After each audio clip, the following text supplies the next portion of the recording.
তোমরা কেমন আছো? আশা করি তোমরা ভালো আছো। আমি আবার শাশুড়ি বৌমার সঙ্গে চলে এসেছি। আজকে ওয়েদারটা দেখছো কেমন, সকাল থেকে রাত থেকেই বৃষ্টি পড়ছে।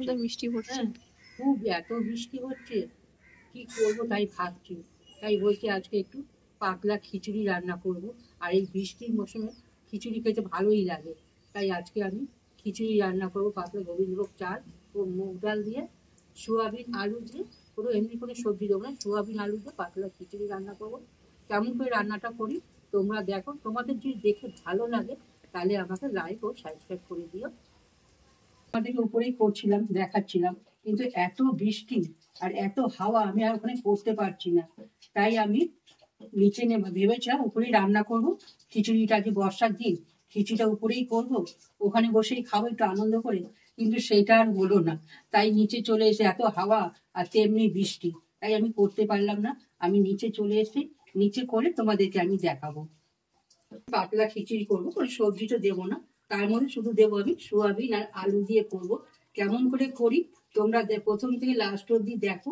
হ্যাঁ, আমি 250 গ্রাম গোবিন্দভোগ চাল নিয়ে নিয়েছি, তার সাথে নিয়েছি 250 গ্রাম মুগের ডাল। আমি মুগ ডালটাকে আগে ভেজে নেব।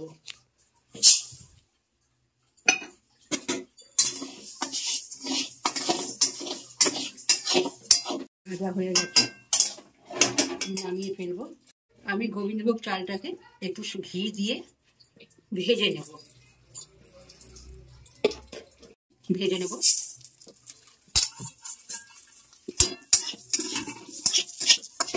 বেশি ভাজবো না, একটু নাড়াচাড়া করে আমি নামিয়ে ফেলবো। এতে খেতেও সুন্দর হয়, ভালো লাগে। দেখছো চালটা গোটা গোটা থেকে ভেঙে যাবে না। আমি হাঁড়িটাকে বসিয়েছি জল দিয়ে, এই জলটা ফুটুক, তারপরে আমি চাল আর ডালটা দিয়ে দেব। ডালটাকে আমি ভালো করে ধুয়ে নেব। এইভাবে আমি দুবার তিনবার ধুয়ে দিলাম ডালটাকে ভালো করে। সাদা তেল দিয়ে সোয়াবিন আর আলুটাকে একটু ভেজে নেব খিচুড়িতে দেওয়ার জন্য। এই আলু সোয়াবিন আমি একসাথে একটু ভেজে নেব।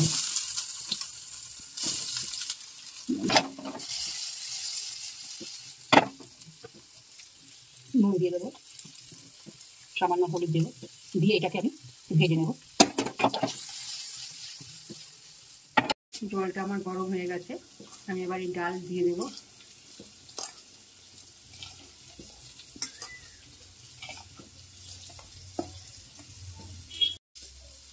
চালটাও দিয়ে দেবো। চালটাকে আমি ঘি দিয়ে ভাজলাম। নুন দিয়ে দিলাম, হলুদ এখন দেবো না, হলুদ পরে দেবো। এবার ঢাকা দিয়ে গ্যাসটা কমিয়ে দিলাম। আমি এই রাস্তা থেকে সিদ্ধ হয়ে গেছে, আমি কিছু মিশাইনি। এবার সোমবার দিয়ে আমি আস্তে আস্তে সবকিছু যা যা দেবো মিশাবো, দেখতে থাকো তোমরা। এবার একটু তেল দিয়ে দেবো, দুটো শুকনো লঙ্কা দিলাম, তেজপাতা দিলাম, আমি এলাচি হচ্ছে ফাটিয়ে দিয়েছি, আর একটা লবঙ্গ দিলাম, আর দেবো 5 ফোড়ন দিলাম। এটাকে ভালো করে ভেজে নেবো। এই আদা থেতো করে দিব, আদার রসটা আমি খিচুড়ির মধ্যে দিয়ে এই আদাটা দেব।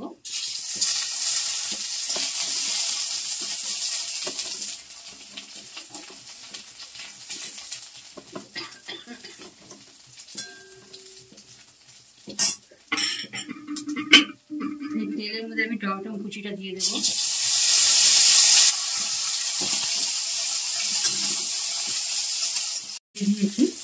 এবার হলুদ দেব, আর দেবো জিরের গুঁড়ো, আর একটু কালারের জন্য একটু কাশ্মীরি লঙ্কার গুঁড়ো দেবো।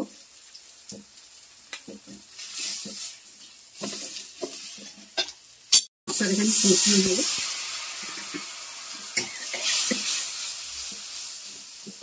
ঝালের জন্য আমি কটা পাকা লাল লঙ্কা চিড়ে দিলাম, একটু ঝাল ঝাল হলে খেতে ভালো লাগবে। এবার আমি যে সোয়াবিন আর আলুটা ভেজে রেখেছিলাম সেটাও আমি মশলার সঙ্গে একটু কষিয়ে নেবো।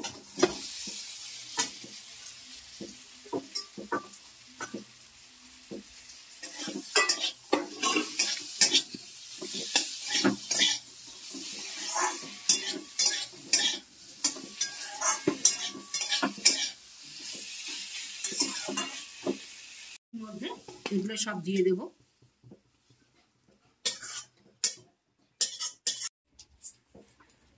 একটু মিষ্টি দেবো খিচুড়ির মধ্যে, মিষ্টি না দিয়ে খিচুড়িতে স্বাদ লাগে না। এই মিষ্টি জিনিসটাই স্বাদটা বেশি বাড়িয়ে দেয়, খেতেও খুব ভালো লাগে।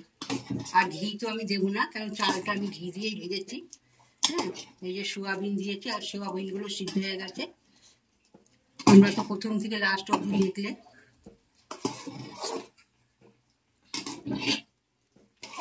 তোমরা তো দেখলে, আর আমি কেমন করে করি সেটা দেখলে। এবার তোমরাও এভাবে করে খেও।